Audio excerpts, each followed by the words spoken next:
मुंबई गोवा महामार्गातल्या गैरप्रकाराची चौकशी करू असं शरद पवारांनी चिपळूणमध्ये आश्वासन दिलेलं आहे। मुंबई गोवा महामार्गाची स्थिती ही मान खाली घालायला लावणारी असल्याचं देखील त्यांनी बोलून दाखवलं। रस्ते कामातील भ्रष्टाचाराच्या आरोपांना आधार असल्याचं पवार म्हणतात। तेव्हा शरद पवार सध्या कोकणच्या दौऱ्यावर आहेत आणि आज कोकणच्या दौऱ्याच्या दरम्यान मुंबई गोवा महामार्गात गैरप्रकाराची जी चौकशी आहे ती करू असं आश्वासन त्यांनी चिपळूणमध्ये दिलेलं आहे। महाराष्ट्रात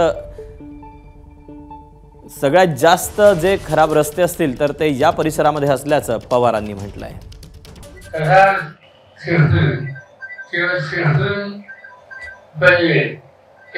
काही भाग इतक्या खराब पातळीचे आहेत याचा अर्थ लोकांचं म्हणणं की याच्यात काहीतरी गैरव्यवहार झालेला आहे हे म्हणायला आधार आहे असं दिसतं।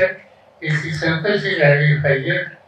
आता हे तर असं चित्र असेल आणि उद्या जनतेने आम्हाला संधी दिली की याची हाय जावं एक्सपर्ट कमिटी नेऊन सर्व इन्क्वायरी करून आणि एक सुधारणा कशी करता येईल ती करून तर चुकीच्या गोष्टी तुम्ही केल्या असतील तर त्याला त्यांचं स्थान दडपायचा विचार करावा।